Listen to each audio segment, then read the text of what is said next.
அன்னை பார்வதி தேவியின் ஒரு அவதாரத்தில் மலைகளின் அரசரான இமவான் மன்னனின் மகளாக பிறந்தார்.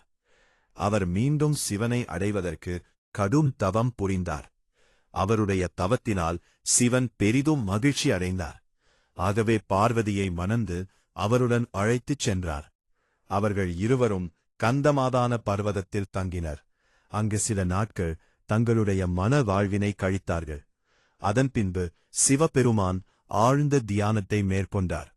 அப்போது பார்வதி அவருக்கு சேவை செய்வதையே தனது பக்தியாக நினைத்து அவருக்கு அனைத்து சேவைகளையும் செய்தார். அந்த நேரத்தில் அசுரக்குல அரசரான சூரபத்மன் மற்ற அனைத்து தேவர்களையும் சிறைப்பிடித்து கைது செய்தார். வானுலகம் வெறிச்சோடி இருந்தது. 3 உலகங்களிலும் பேய்களின் ஆட்சி நடந்தது. அரக்கர்கள் சிறையில் தள்ளப்பட்ட தேவர்களை கொடுமை செய்தனர். அந்த துயரங்களுக்கு உள்ளான சமயத்தில் பார்வதியின் முந்தைய அவதாரமான சதியின் தந்தை தட்சன் யாகம் நடத்தினார். அதற்கு பார்வதியை அழைத்தார். ஆனால் சிவபெருமானை அழைக்கவில்லை. இறுதியாக தேவர்கள் நொந்து போய் பிரம்மன் மற்றும் திருமாலிடம் தோன்றி தங்கள் பிரச்சனைகளைக் கூறி, நீங்கள் தலையிட்டு ஏதாவது செய்ய வேண்டும். அசுரர்களுக்கு கிடைத்த அற்புத வரத்தின் காரணமாக அவர்களை சிவபெருமானின் சக்தியைத் தவிர வேறு எந்த சக்தியாலும் அழிக்க முடியாது என்று அவர்களிடம் பரிந்துரைத்தனர். ஆதலால் சிவபெருமான் பார்வதி அம்மையும் ஒரு குழந்தையைப் பெற வேண்டும். சிவபெருமான் தியானத்தில் இருப்பதால் பார்வதியின் மீது ஈர்ப்பை ஏற்படுத்த வேண்டிய தேவை இருந்தது. அவர்கள் ஒரு விசித்திரமான யோசனையை நடைமுறைப்படுத்த ஆயத்தமாகினர். காதலின் கடவுளான மன்மதனை அணுகி சிவபெருமானின் கவனத்தை அவருக்கு சேவை செய்து கொண்டிருக்கும் பார்வதியின் மீது காம பார்வையாக விழவைக்க வேண்டும் என்று கோரிக்கை வைத்தனர்.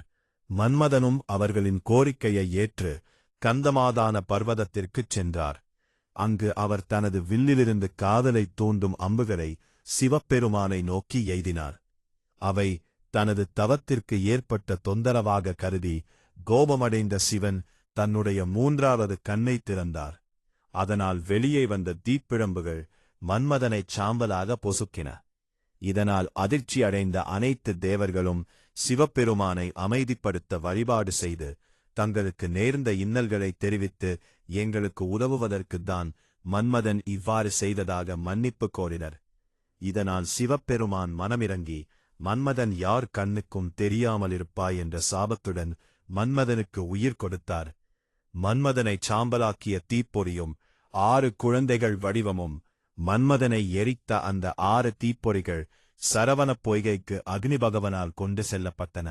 அங்கு அந்த 6 தீப்பொறிகளும் அழகிய 6 குழந்தைகளாக வடிவம் பெற்றிருந்தன. அந்த 6 குழந்தைகளும் 6 கார்த்திகை பெண்களின் பராமரிப்பில் வளர்க்கப்பட்டன. ஒருமுறை சிவபெருமானும் பார்வதி அம்மையாரும் அந்த சரவணப் பொய்கைக்கு வந்திருந்தனர். அப்போது தாயான பார்வதி அந்த 6 குழந்தைகளையும் ஒன்றாக கட்டித் தழுவி அவர்களை ஈசானம், தத்புருஷம், வாமதேவம், அகோரம், சத்தியோஜதம் மற்றும் ஆதோமுகம் ஆகிய 6 முகங்களுடன் ஒரே உருவமாக மாற்றினார். அத்தகைய முருகப் பெருமான் பக்தர்களால் சண்முகன், முருகன், சுபபிரமணியன், கந்தன், கார்த்திகேயன் மற்றும் இன்னும் பல பெயர்களில் அழைக்கப்படுகிறார். அன்னை பார்வதி முருகப் பெருமானுக்கு தனது சக்திகளை உள்ளடக்கிய வேல் ஒன்றை பரிசாக வழங்கினார்.